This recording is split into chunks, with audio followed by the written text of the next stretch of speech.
Assalamualaikum warahmatullahi wabarakatuh. Pertanyaan kami dari kelompok 1 akan menjelaskan tentang strategi pembelajaran seni tari. Yang pertama itu perkenalkan terlebih dahulu anggota kita ada 4 orang. Yang pertama, saya Rizky Aulia dengan NPM terakhir 31. Saya Amin Syara dengan NPM terakhir 13. Saya ada Zulfa Malia dengan nomor akhir NPM 8. Saya Azza Hasna Prahono dengan NPM terakhir 26. Nah, untuk yang pertama itu penjelasan strategi pembelajaran dilanjutkan dengan penjelasan strategi pembelajaran menurut teori. Terus habis itu strategi pembelajaran menurut praktik akan dijelaskan oleh Adi Zulfa Amalia. Waktu dan tempat saya persilahkan.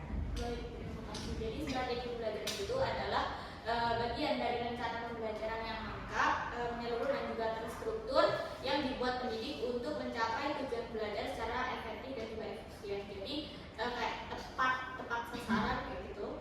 Di situ nggak membuang-buang waktu dan juga tenaga. Untuk pembelajaran teori itu adalah proses belajar yang berfokus pada pemahaman konsep, prinsip, dan juga dasar-dasar pengetahuan. Dengan pembelajaran ini, siswa diajak untuk membangun pengetahuan kognitif terlebih dahulu sebelum mereka mempraktikannya dalam kegiatan nyata. Jadi siswa itu melihat tariannya dulu, habis itu baru mempraktikkan tariannya. Yang pembelajaran praktik, jadi pembelajaran praktik itu merujuk pada aktivitas edukatif yang menekankan pengembangan kompetensi psikomotorik melalui interaksi langsung, praktik intensif, serta implementasi konsep teoritis dalam konteks nyata. Jadi untuk kompetensi ini kita ngambil jurusan Tunagrahita untuk ngambil seni tari. Terima kasih. Untuk selanjutnya itu penjelasan tentang strategi pembelajaran itu dari seni tari untuk anak tunagrahita itu kita mengambil 2 strategi pembelajaran. Yang pertama itu visual based learning, yang kedua itu model drill dan imitasi terpadu. Nah, maksudnya ini tentang visual based learning ini, jadi guru itu menampilkan video di layar. Contohnya yang dijelaskan sama Mbak Dia tadi itu bahwa guru memperlihatkan sebuah video dulu dan anak memperhatikan. Kenapa visual based learning ini itu cocok sebagai strategi seni tari? Karena untuk meningkatkan perhatian ingatan anak tunagrahita itu secara visual. Terus ada model drill dan imitasi terpadu itu. Jadi guru mempraktekkan secara langsung seni tari itu kepada anak dan anak menirukan. Kenapa ini cocok sebagai strategi pembelajaran seni tari? Karena itu efektif. Jadi anak itu bisa melihat langsung bagaimana kaki kanan yang melangkah, setelah itu kaki kiri dan tangan kanan yang bergerak, setelah itu tangan kiri. Jadi itu lebih mempercepat daya ingat anak itu untuk melihat bagaimana gerakan seni tari atau contoh tarian yang akan ditampilkan. Nah, untuk selanjutnya itu ada perbandingan. Yang pertama itu tentang aspek efektivitas. Nah, di pembelajaran teori ini, efektif itu untuk menumbuhkan kesadaran bentuk tari dan mengenalkan struktur gerak dasar. Nah, struktur gerak dasar ini contohnya seperti kayak tangan itu digerakkan, diputar-putar, terus kaki diputar juga. Jadi kayak sebelum kita melanjutkan ke gerakan tarian itu, kita harus mengenal dulu gerakan dasar. Tangan ini harus dipetik. Tangan kaki ini harus meloncat ke kanan, ke kiri.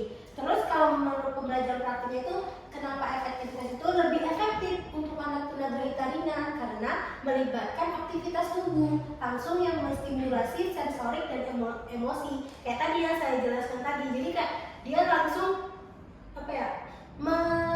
melibatkan aktivitas tubuhnya seperti tangan, kaki, pinggul, kepala itu akan terlibat langsung dalam praktik. Nah, untuk konteks penerapannya itu menurut pembelajaran teori itu dilakukan di kelas atau ruang teori menggunakan alat bantuan visual dan narasi sederhana. Seperti kita menggunakan strategi visual pembelajaran based learning tadi karena menggunakan alat bantu visual seperti video yang ditampilkan di layar monitor. Terus untuk dalam pembelajaran praktiknya itu dilaksanakan di ruang tari dengan bimbingan langsung disertai konkret. Jadi setelah guru menggunakan metode imitasi tadi itu, anak itu menampilkan lagi tarian yang ditampilkan guru jadi gurunya itu udah nampil sampai akhir.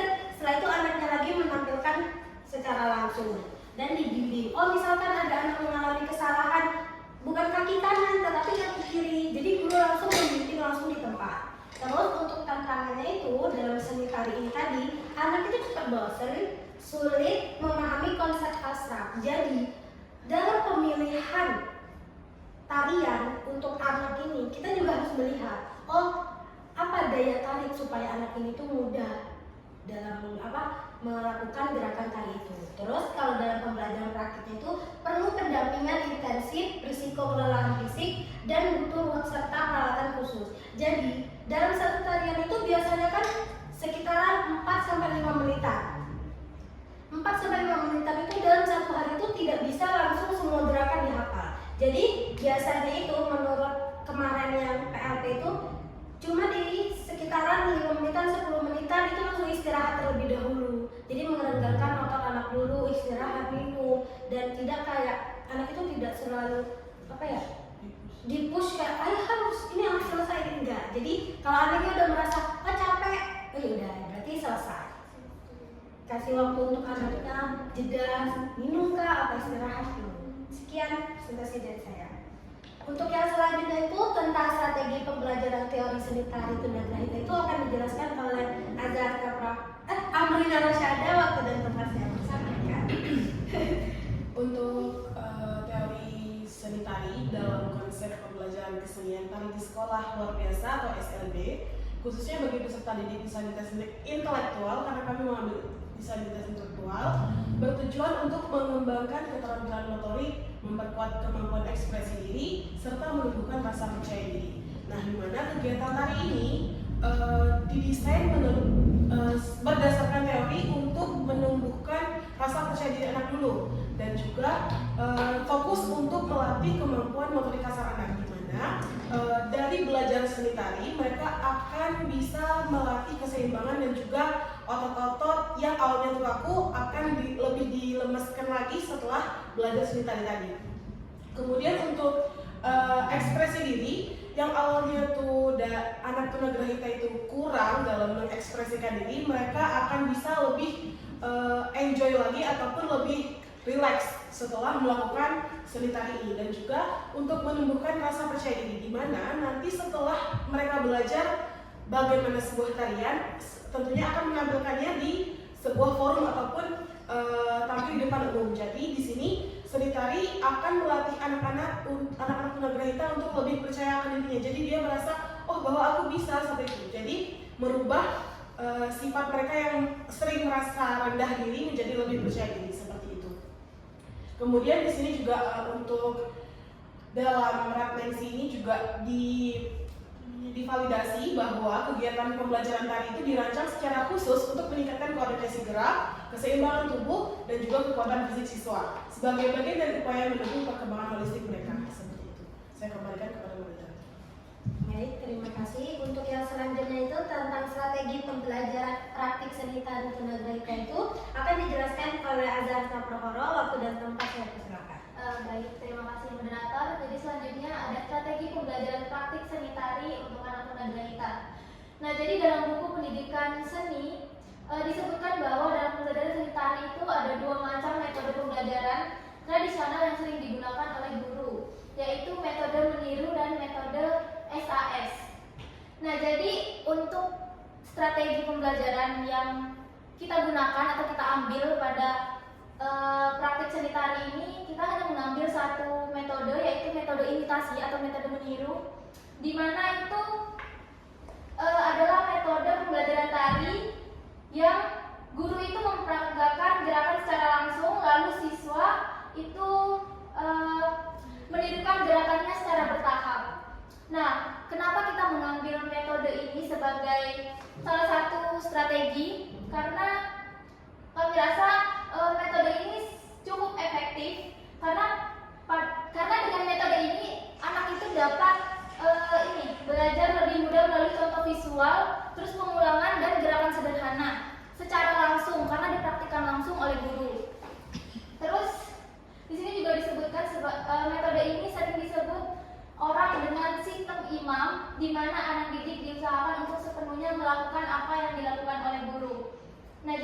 dimaksudkan sistem imam ini ialah guru itu menjadi model utama dan siswa mengikuti gerakan secara perlahan, jelas dan berulang. Sekian dari saya kembalikan ke moderator. Nah, ini untuk daftar pustaka yang kita ambil untuk materi-materi yang kita jelaskan tadi. Yang pertama itu ada Rusnawati, terus ada Komalasari Budiman, setelah itu ada Rateningsi, Hasriyadi, dan yang terakhir Inata Tessa Pelesi. Baik, sekian presentasi dari kelompok kami tentang strategi pembelajaran teori dan praktik yang dimana kami mengambil kompetensinya itu seni tari dari kelompok 1 untuk anak tunagrahita ringan. Semoga sudah dipahami. Terima kasih. Assalamualaikum warahmatullahi wabarakatuh.